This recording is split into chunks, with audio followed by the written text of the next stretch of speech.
When was the last time you were truly lost?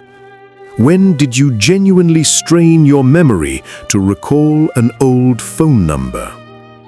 It seems like a strange question, but over the last decade, we have outsourced the most fundamental human skills: memory, navigation, critical analysis to a machine. AI is our perfect assistant. It writes our emails, guides us along ideal routes, and generates ideas when our own minds are tired.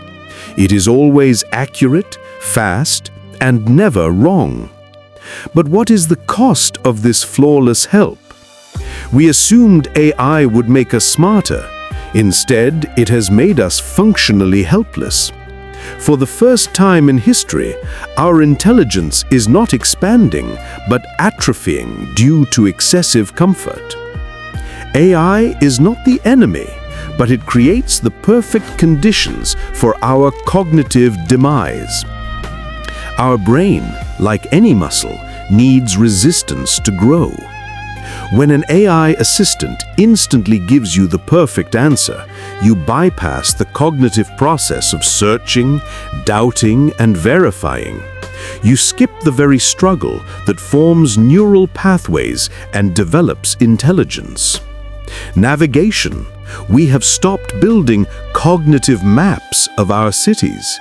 If the AI shuts down, we literally might not be able to find our way home. Memory. We no longer memorize information, we only remember how to access it. Our internal library has been replaced by a link to an external cloud. Speech and writing.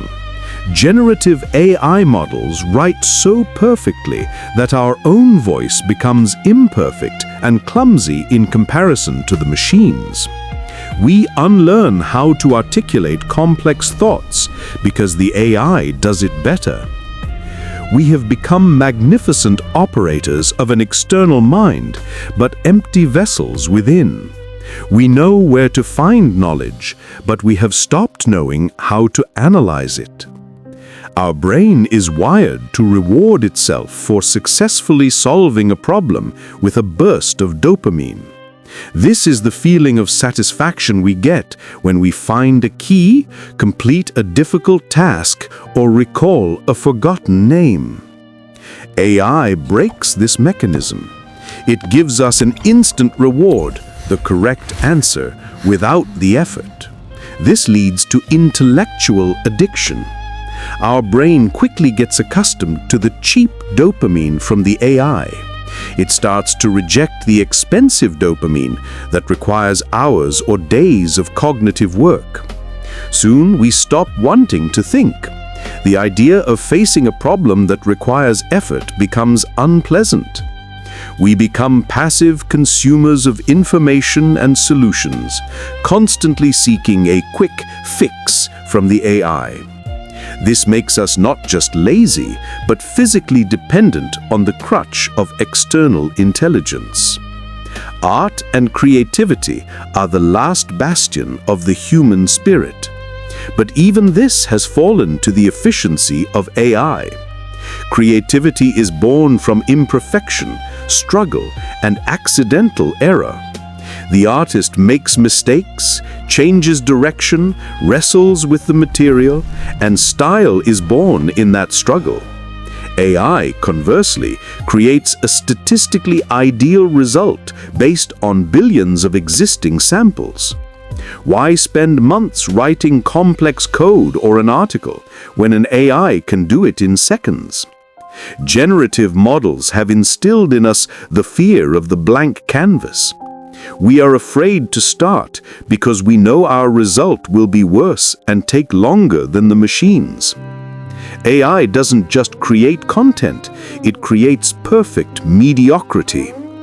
Our taste and our perception of beauty begin to be shaped by the statistical average of billions of images. A true, original thought, born outside the algorithm, becomes an anomaly and risks being unnoticed or filtered out. The loss of skills is not just an inconvenience, it is the erosion of identity. We build our personality on our competencies, on what we can do ourselves. Our handwriting, our mistakes, our personal style of speaking. These things are us. When AI corrects our handwriting, writes our thoughts, and chooses our route, we become the executors of someone else's perfect algorithm. Who do you see in the mirror?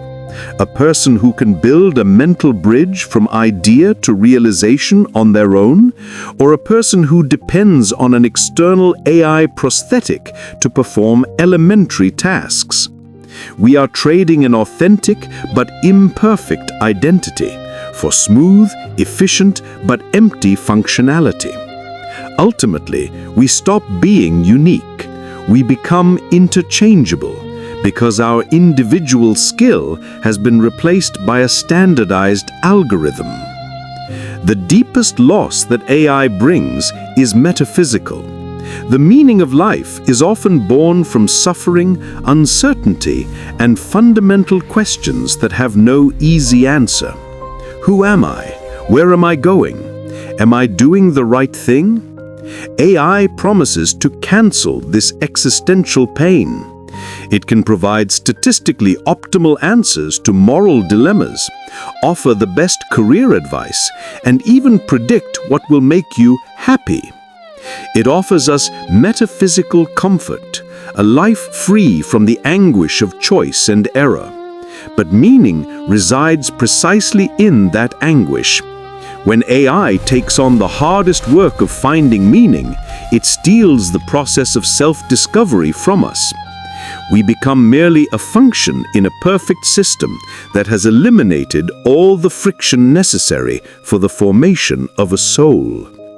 We are not just losing skills, we are losing the profound reason to use them. Our society is building its infrastructure on the assumption that AI will always be available. But what happens when it vanishes? Total reliance on AI creates a massive collective vulnerability. If navigation systems, financial analysis, design, and medical diagnoses only work through AI, then one major glitch, a power failure, a cyber attack, or a regulatory shutdown could plunge us back into the cognitive Stone Age. We won't be saved by our knowledge of how to use AI. We will only be saved by our internal, unmoderated critical thinking. Our ability to navigate by the stars, calculate in our heads, and make decisions based on intuition, not on a prompt. Cognitive sovereignty is our last unmonetized refuge. It is our right to make mistakes, to embark on a long and difficult search, to achieve an imperfect but self-owned result. Don't ask what AI can do for you. Ask what AI is forcing you to unlearn how to do for yourself.